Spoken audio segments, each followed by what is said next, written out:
For the first half hour or so, we have 4 presenters that will be sharing their ideas and some slides. And then we'll have about 15 to 20 minutes for a discussion, and we're going to break out into smaller groups. Please remain on mute until the discussion portion of the presentation. And it's best to switch to speaker view if you're not already on speaker view. Okay, so let's go ahead and start the presentations. This is Building Community in a Virtual Classroom. And our presenters today are Anne Carlyle, and she is wait, hold on, I can't see my whole screen here. She is a lecturer and supervisor at UCSB and has been a teacher for more than 40 years. Let's just move on. I'll do quick introductions. And Laura Gold is a lecturer and supervisor at UCI, was a teacher for over 20 years, and also she teaches our UDL class. And Derek Boyd is a supervisor at UC Berkeley, and he's been a teacher for over 10 years and has been the Dean of Students. And Amy George, a multiple subject 6th grade teacher in Davis Joint Unified, and has mentored many, many teachers over her 15 years. Okay, and the learning outcomes we hope to, this group hopes to achieve today is to explore the unique role of supervisor during the pandemic and the racial justice movement, to offer ideas for building community with candidates, families, and students, and to share as a supervisor community. Okay, take it away. Hi, good morning, everybody. Like everybody else, first of all, thank you, Virginia, and thank you to my co-presenters today, Anne, Amy, and Derek. Everybody's been so responsive and just jumped in, which I think is the hallmark of everybody during the pandemic.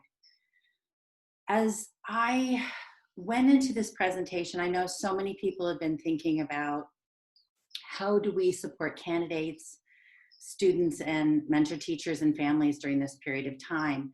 And 2 things kept swirling through my brain. First of all, I have to thank all the UCI candidates last year. They were incredibly brave, and their sharing during the capstone project was really, really inspirational to me. And then the other thing that's been swirling through my brain, believe it or not, is the hip hop musical Hamilton. And I thought about Hamilton so much because I'm sure most of you are familiar. At the beginning of the show, there's a 30-minute buildup before we meet the character of George Washington. And the reason I think about that is so much that leadership that we're trying to provide and we're trying to support in our candidates. And Washington's first lines to me are really important during this period of time. And his first lines in the musical are, "Can I be real a second for just a millisecond? Can I let down my guard and tell the people what I feel a second?" To me, that's all about the supervision learning experience right now. And so what I want to open up with my candidates about is 2020, 2021 is not about those traditional R's. It's about a whole different set. So kind of as an overview to our presentation, and Anne and Amy and Derek will take it deeper, but I want to talk about a different set of R's that we need to be thinking about.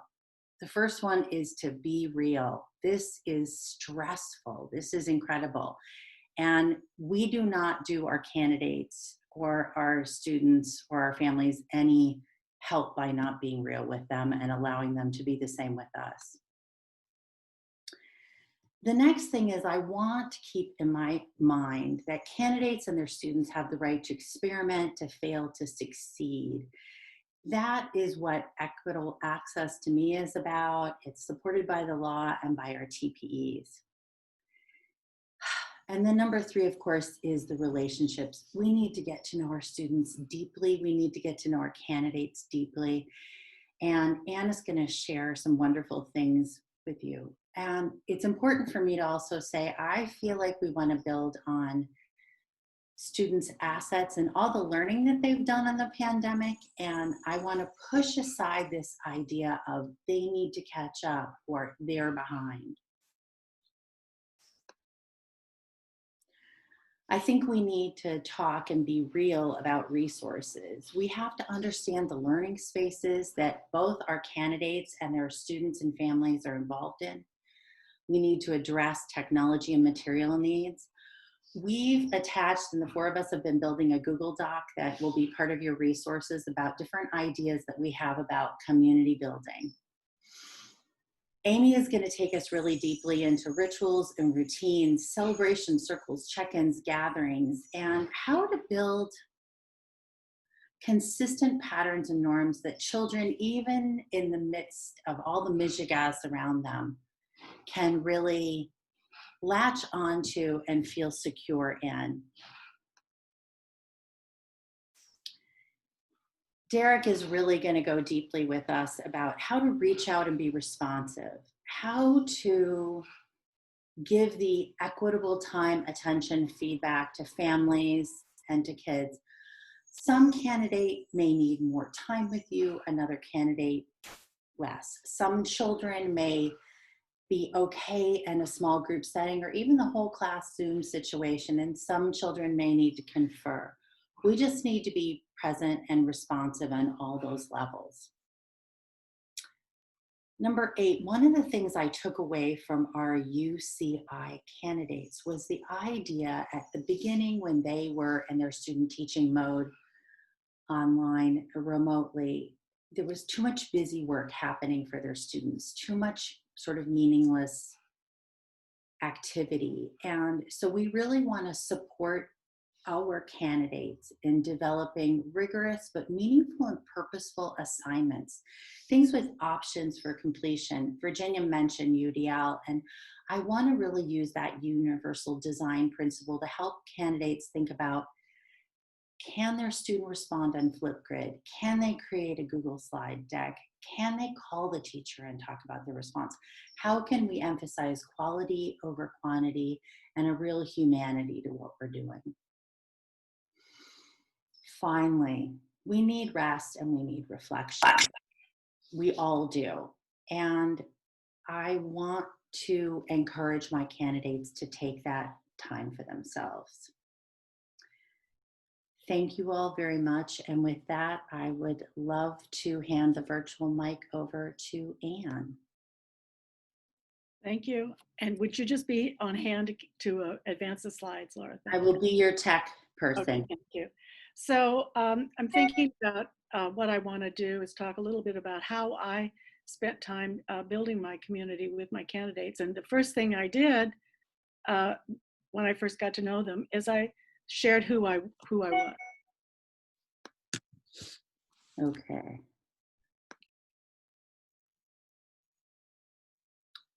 Anne, do you want me to move to the next slide? Uh-oh. Okay. I told him who I was, and mostly I told stories about my teaching. I was a kindergarten teacher. I spent a lot of time with hands-on learning with the kids. We raised chickens. When we learned the life cycle, we did polywogs. We had a garden, all of those kinds of things, because I wanted them to know what I valued as a teacher. And so I wrote an essay about that. And then I shared that with them, and we made a worded out from my words. And we were able to look, this isn't it, this is just a sample, but we were able to look see which words were really important. Then the candidates did the same thing, and they made a worded out and a word cloud. And we were able to talk about and share our thoughts of who we were, what we valued as teachers. Because in my essay, I was talking about how can I, as a teacher, teach with a screen when I'm used to teaching with patter blocks, and children are playing on the floor, building things. So that conversation was the beginning of a series of conversations that we had with our small group. Next. Okay. So there's the worded out. There are other word cloud too. So that's one of resource. And then another thing I did was I wanted to inspire a project that was purposeful and personal. And this was one of the early projects that we did with with my candidates. Next. It's a Google slide. And here's a sample from one of my candidates. What she did was, this was in March. Her kids in kindergarten were missing school. She created a virtual classroom. And in the classroom, she had the little monkey, and she had the elephant. She had a calendar. She had the whiteboard. She had the video screen. She had a little welcome message. She had a field trip to the Monterey Aquarium. She had Swimmy the fish that she was reading. And all of these places on the whiteboard were clickable, and so the kids could go there and experience this wonderful classroom because they missed it, and they missed her. She did another one. Here's the next one. This was a move-a-thon. The whole school had their fundraiser, the big fundraiser, the jog-a-thon, but they didn't have it that year. They had a virtual move-a-thon instead. So they had put a video together, the faculty doing a workout. They had kindergartens, children doing warm-ups. They had exercises. They had yoga. They had all these different things that the kids could click on and then go and do the exercises on the virtual move-a-thon. And it kept the kids active and busy, and they loved it.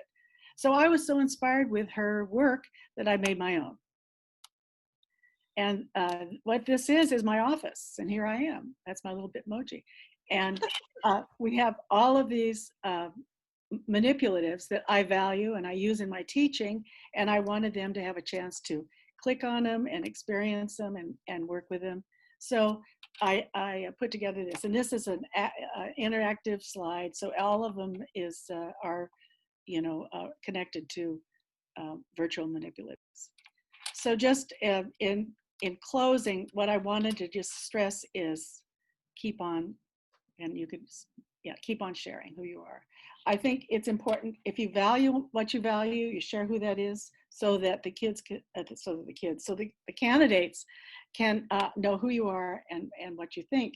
And if you value hands-on learning, which I do, then I make sure that I do some hands-on learning in my small group meetings when I meet with them. We do mindfulness because we think it's important, and every meeting has a part of mindfulness. If I think about formative assessment as being valuable, I want to use those kinds of tools with them, because I don't want them just to think about summative assessment as a way of thinking about children. The feedback I give, I try to make it genuine. And we want to do interesting projects together. We want to have fun and play games together.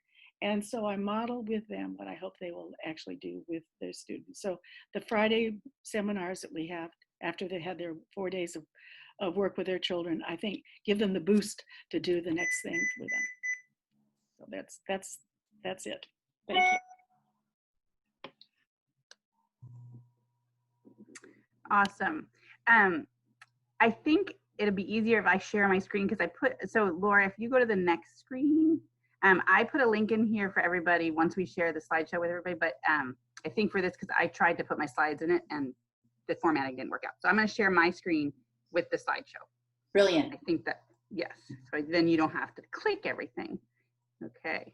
Oh, but can you enable participant screen sharing, whoever is the host? I think that's Virginia. Yeah, I just did. Okay, awesome. Let me try again. Yes, I do want to stop the other people. Okay. Okay, let me get in present mode. So when I was talking to the other presenters about this, I've taught 6th grade for about 20 years. And I was going into this presentation in the sense of how do we build community through distance learning, still continuing the community that we've established already in our classroom. And when I started thinking about this in terms of supervisors and your candidates, I thought about, well, you can totally do this with your candidates too. All these things that I'm going to talk about are things that you are able to modify, to alter a little bit, and there doesn't need to be that much altering. to make this activity, a ritual, a routine that you could do with your candidates on a daily basis, on a weekly, if you meet with them in a supervisor meeting once a week or whatever. So I'm going to just talk about what we do in class, and it's something that adults participate in too. So it's students, adults, whoever's in the classroom when we do this, and then you can also make it work for you with your candidates. So we do daily check-ins in my class, and I post this. We have an interactive whiteboard, so I have it projected on the whiteboard, and I post this every morning. We have about 20 minutes before the kids have to go off to science. I teach in an elementary school, but they do have pull-out science. And we do our daily routines for about 20 minutes. We're really lucky to have that time. And I fought for that time, actually. So we just sit and we're mindful. We think about our day. We think about what's going on in our lives that morning, and what's been happening, like what's been going on in our lives that morning, and how that might affect the rest of our day, how that might affect our learning that day, our interactions with our fellow classmates and our peers in the school community in general. Like, we just think about, okay, what's going on? How can we make it so that we're here ready to learn? And maybe we're not ready to learn that day. Maybe we're having a really, really hard time. So in class, we do this, and we think about also making a statement of positive intent. So and I'm going to show you a picture in just a minute of what we do, but they have an individual whiteboard, and they think of a number between 0 and 5, and it can be a negative number. It can be like a million too. But 0 to 5 is a spectrum. Think about 0 is like, things are not going well that day. Things are not going the way you want. You're having a really hard time. 3 is like, oh, it's fine. 3 is good. 3 is like, you're totally having a fine time. 5 is things are really good, and you are able, if you are a 5, you're having a good day. You are able to be there for other people if they need you. So this is a picture of my kids doing the morning check-in on their whiteboards. And this was taken during state testing times when the desks were all kind of messed up. But usually we're in table groups, and the kids rotate their boards around. And this is all very quiet, silent, mindful observation of how is our class doing right now? How are we as a community feeling? And we look around, and I'm the one, I have student helpers who help with this process, and they're up at the front, and they are going through the daily routine, and what they say is like, okay, turn your whiteboards a little bit, hold them up, be quiet, look around. And after they do some active observation and listening, adults, I always do this too. I'll show you a picture of that in just a second. Anyone who wants to can volunteer to share how they're doing. And I respond if somebody says, today I'm feeling like a 1 because I got in a fight with my mom and I woke up late and I'm feeling really stressed out. And I'm like, yeah, that's really hard. And I totally, so I model empathy and interest. It's not a time for show and tell, but instead a way of having an opportunity to tell our community what's going on, because we're all in it together, and everyone's reality affects everybody else in the room. So just like if you're having a really hard day because you're totally stressed out, or your cat died, or your parents were fighting, or you got in an argument with your sister, or you can't find your shoe, or you didn't wear your socks, like whatever it is that totally makes us messed up in the morning, that's going to affect everybody in the room if you're not able to settle down from that. And vice versa, if you're having a great day, you can help other people. And it's not an obligation or responsibility, it's just there's an opportunity there. So these are some of my check-ins that I had over the last few years. So everybody writes them down for all to see and hear, and for the walls of our classroom to hold. And we talk about that, like we're saying them or sharing them so that it's in our classroom. This is what we are going through right now, every day. And it doesn't mean that things can't change that day. We talk about, well, can you help somebody else later on? Like if you're a 5, can you help somebody else? So these are some of mine. And this slide deck is shared with you. So if you want to read a little bit more about what I've been writing in the comments. This is something that we talk a lot about is if you're a lower number, what can you do to make it better? If it's possible for you to make it better. Sometimes it's not possible. If you have a higher number, what can you do to keep it a higher number? And the kids reflect on that. And the last question is, do you need help from anyone? And this is a really big deal because, and again, it leads to conversation of confidentiality. And if somebody is having a hard time because, yeah, maybe they say, well, I'm feeling like a negative 500 because my mom and dad are fighting again, and da da da. And so I'm like, you know, modeling that way of being empathetic, but saying, let's talk about that at recess time. You know, I know it's really, really hard. And so then you can help them recognize, like, well, you might need some help, and it might be that I can help you as your teacher, or maybe you can go to the counselor, or just the secretary. The attendance secretary is a beloved resource for a lot of kids, and so I'm just like, just go check in with Michelle at the office. So these things right here are just questions that we do after we do our daily check-in. And what I did for distance learning is that I can't give up the check-in. This is a really important thing, especially more important during distance learning and crisis learning, you know. So I have a link here to the Google form, which I'll show you. But let me see. When we did our online class meetings, I changed it a little bit, just like this, but then they wrote their statement of positive intent and their number in the chat. So that was a way for me to recognize, okay, they're here, they're present, I get to see everybody's numbers. Everybody gets to see everybody's numbers because everybody was able to see the chat. And then we could do the same kind of process and see where people were coming from. And it was this, and so this is the Google form, which I did link in one of those slides. So what I had them do is I had them do it every day on their own, or you can do it before the class meeting. And when they did it before the class meeting, I was able to look at them and say, oh, this is where they're coming from that day. So I could maybe touch upon some global issues that they were mentioning, or just altering the day's lessons to take care of some of the little, you know, stuff that we had to do to make sure that everybody was okay. These are some of their responses on the Google form. I had a lot of them. But just like, so take a silent moment to check in with yourself. What are you going to try to do? I work hard on. My statement of positive intent for the day is to concentrate hard and get my work done efficiently. You know, I will work. So this is what's interesting. I'll work hard on talking to my friends. That's a big deal because most of the time the kids on their whiteboards would write, I will work on not talking to my friends, but it's not appropriate. So this right here shows me that they're really needing to socialize. They need to work hard on actually reaching out and communicating and having their videos on and participating in the meetings. And this was a big social emotional thing that was kind of like a red flag. And so that helped me a lot with some of these responses that I saw. And I'm kind of zooming through this. So on the slide deck, there's some links to the Google Forms, which we can look at in just a second. At the end of each day in class, we do a daily reflection. And this, again, is something I do on my own at home. Adults participate in all these. I have lots of para educators in the class.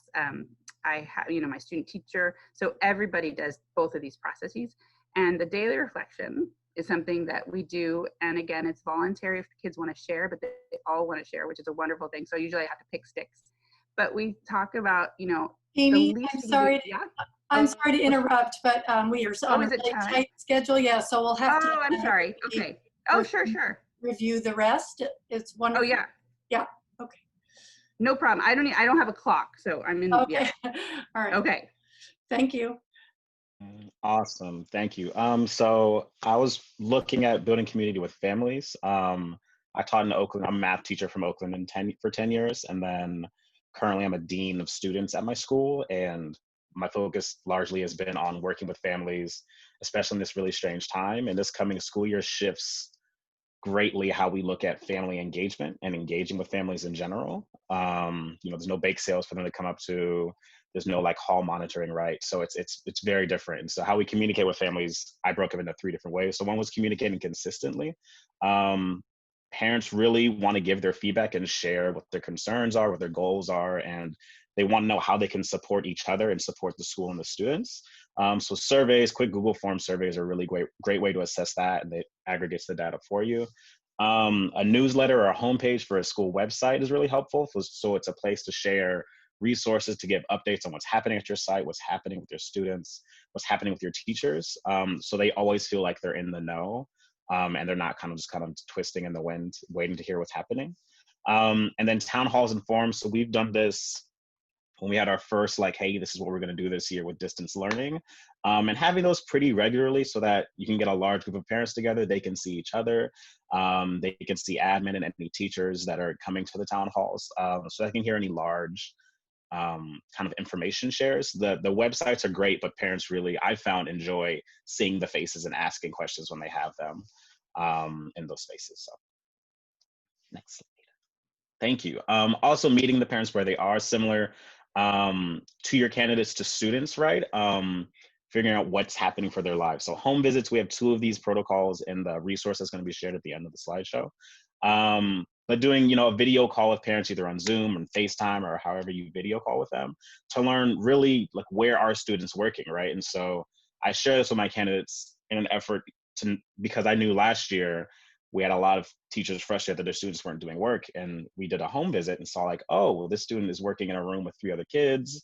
They don't really have a space to work. They're working on their bed in a corner. It allows, one, for more compassion and empathy for that student. And then it helps educators, right, us as educators, figure out how we can support those families and those students to do work, right? And what are we assigning, or what are we asking our candidates to assign and work on that requires a desk and requires a super quiet space.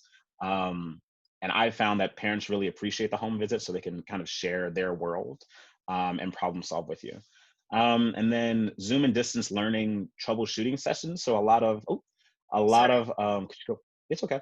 A lot of, this is new for everybody. And so it is okay. It is okay.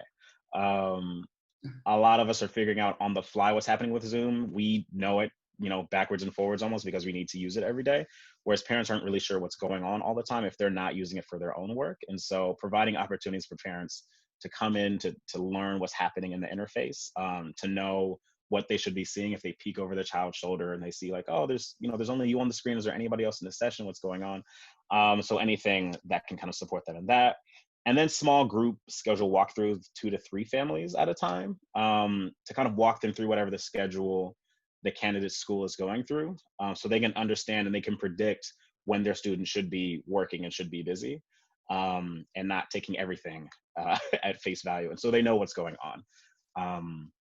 Because it's very different, it's very new, and many of families that we learned from in our exit surveys found that they just didn't know when their students should be doing things, and they didn't know what those things should look like. So if schools had assigned mindfulness practices and their child is playing video games, they don't understand if that's a mindfulness practice or their child is just slacking off. So understanding what the schedule is for them is huge. And then last slide. And then establishing your availability, really as a supervisor and as a candidate for students, just availability of information. Families are seeing, the CNN alerts, they're seeing the updates on their social media, they're seeing the information that we're seeing, and they want to know, where we get our information from, how are we deciding when to bring students back in, how are we figuring out what's safe. And so having a place where they can learn where we're getting our data from, and how we're making decisions, and what, education sources are we looking at to make sure we're doing things that are best for their families and the students. Any resources that allow them to do supplementary work or just enjoy their time with their child, right? So in whatever area you're in, if you have, a resource or a blog that says like, oh, this park is open this weekend, and this place is great for hikes, and this place is great for, small families to go and play sports or whatever, sharing those resources with families so they can also access them. If there's any materials they need for their home, sharing that with them, and just options for families to really engage in the work that you're doing with them, because they understand, and to Laura's point earlier about being real, like they understand that we're all learning at the same time, and many of our candidates and we are parents, and so they understand that we're trying to make this work also. And then availability of your time, right? And so what I've been talking to my candidates about is really like, how connected do you want to be with your families? How available do you want to be for them? So share your email. If your school has a contact portal like Jupiter Grades or Schoology or something like that, is that the only interface? Are you comfortable giving out your phone number for cell phone, for text messages and phone calls? I found that that's different depending on the person, but that's okay. But understanding like what your availability is, because this is, depending on where you get your news, it's either a very traumatizing time or a time that's not that crazy. And so making sure you're available for families when they need you. I'll just jump in here really quickly. So we've created a doc that we are trying to put in different resources for people, and I think we'll continue to add to. that you can share hopefully with your candidates as well as other people who might not have been able to participate during the conference. And then Virginia, we did have a couple questions. And then maybe we can, and also if you have questions for the panel, you could ask those. Maybe we just manage this through the chat feature. Should we maybe go back to seeing everybody? If you could stop sharing. Has everybody seen the questions? How do you establish a relationship of trust with your candidates? And what advice would you give a new supervisor about initial communications with candidates? I'll copy and paste these in the chat. How about Okay, that? thank you, yeah. And then also we can just take people who are also raising their hands because it's only a group of 28, so.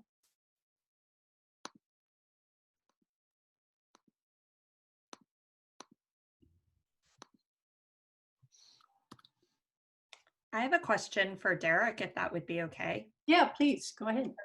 I was curious, Derek, one of the things you were talking about were home visits that might have taken place, and that as the result of like a home visit that you may have seen like, a child in like a bedroom, maybe like not having quite the workspace, you know, and knowing that definitely creates empathy, which is so important, for, you know, at all times. But then is there anything that, I guess I'm curious how you might then communicate with the parents to create more of that learning environment for that student, or how you proceeded forward in that delicate situation? Yeah, I can say in my experience, it's different for every family. Yeah. I've had it with families, with students that are taking care of multiple siblings, where they're between homes and things like that. And 99% of the time, we find a space where it can work out. So it's been, oh, they can work at, you know, their aunt's house, which, you know, in my COVID fear brain is a terrible idea. But I'm like, okay, if that works for you and you're safe, you can do that. Or they can sit at the kitchen table during this time, or I can make them kick all of their siblings out of the room and they can work during these hours, which is where the schedule really helps. Because often I found that in those situations where families are like, well, they have no space to work on this, they actually didn't know when their child should have been working, to figure out when they needed to find the space, if that makes sense. Because some of it, you're like navigating trust issues with, you know, parents and their kids and things like that. And that's, you know, a whole nother level. But I think we always got to a point where we could figure out a time and a space. They just need to know, like, okay, do they need 12 to 2? I can give them 12 to 2 in their room and like take the other kids out somewhere else, or I can give them 4 to 5 and then 2 to 3. And so it was really kind of navigating a schedule with them in spaces.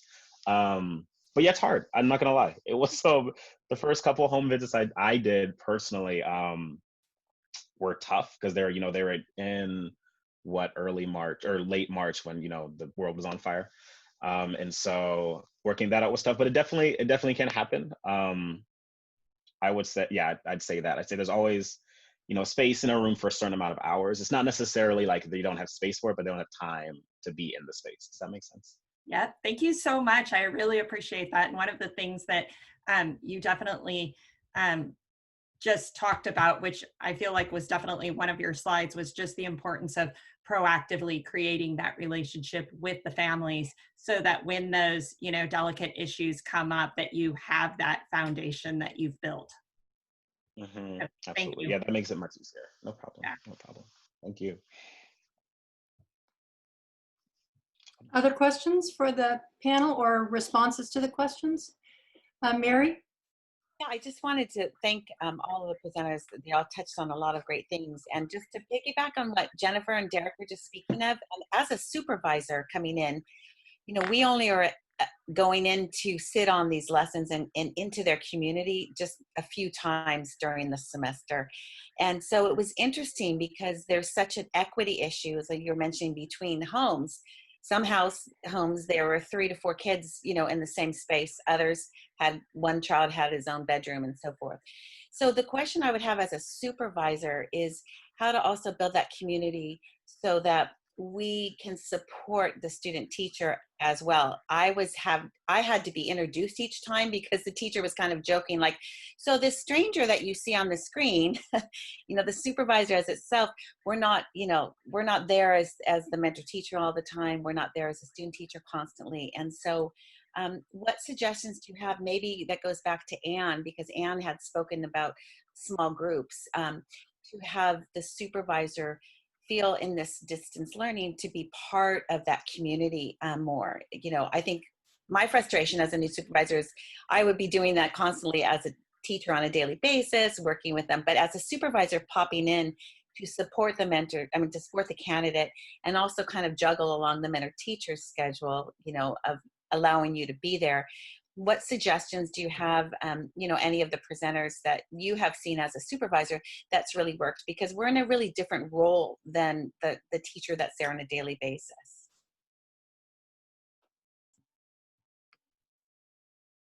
Or maybe Anne can share about the small group piece that she was meeting with small groups of the candidates. But I found with the distance learning, we were kind of isolated. I meet with my small group once a week. And so we have a chance to talk and share. And I don't think my influence in the classroom is very much felt, except that they know I'm there to watch the teacher, the student teacher. I would say I try to share with the teacher candidates what they could do. And we talk problem solve. So if they have a rose and a thorn to share about something that's going on in their classroom, then we kind of all chime in and try to support them with ideas that they could use. Maybe they want to send a postcard to this kid. Maybe they want to, do something different. So we try to problem solve a little bit remotely from the classroom. We have time for a couple more questions for the panel, or responses to the questions that they posed. You could just physically raise hands if you have a question. Oh, Allison? Thanks so much. Yeah, thank you for all of that. I'm really inspired and excited to get going on some of these activities. And I have a question for Derek as well, and honestly for everybody, but to start with Derek, my question is, I'm sort of struggling with, I do the secondary language arts supervision at UCSD.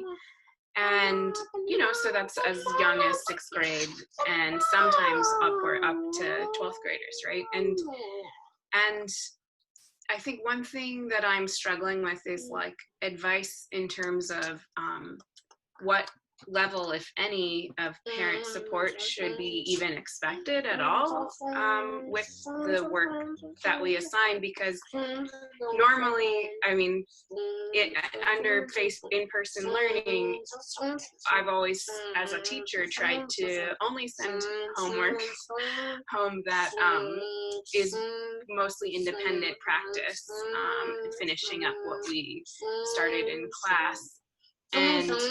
But with less synchronous time on Zoom, it's hard to imagine that that's the only case that's expected of students, how does it because we want to push their development as well. So I'm just wondering if you have thoughts about that. Yeah, I could say for me that that's a great question. I think I found that I couldn't ask parents to do more working with students just because a lot of I have my own kid at home, and so I was like, oh man, if I can't help my own child with their stuff, I can't expect them to do the same thing. And so really I always ask parents just for help with motivating their kids and providing them the space and the time. And then for the students, I asked the candidates to ask them to make study groups with people in their classes, and then to kind of screenshot that they're all together and do a funny face or whatever to prove that they're all together and working together. Because yeah, it came where parents were like, I can't help them, I'm trying to do my own work. And I was like, okay, I'm sorry. And so kind of making study groups, which in some ways works better because you don't have to worry about students traveling to each other's houses, right? They just have Zoom and they can do it on their screens. And so having students work together in that way. I often had odd hours that I could support students. And so like random, like 5 to 6 o'clock hours. And so I was like, hey, I have a free pocket if anybody wants to work with me. And I send it out on the Google Classroom and then kids would pop in. And so that works sometime. But yeah, that's definitely been a challenge. And I'd say at my school, we had to dial back, I think, some of the work that we gave out, and kind of shift what our focus was on it, what we're trying to ask students to learn. And so that's how I'd say to that, but it's still. I'm afraid our session has come to a close. I really want to thank all of the presenters. I think so many ideas were shared, and it's so nice to think about, really supporting our candidates emotionally and how they're going to support families and students, and just how that is all a connected process, right? Everybody is part of that supportive community. So thank you so much, and thank you for sharing resources, and we look forward to looking into that folder some more. So thanks a lot. Enjoy the rest of the conference. Bye, everyone. Thank you, everyone. And I posted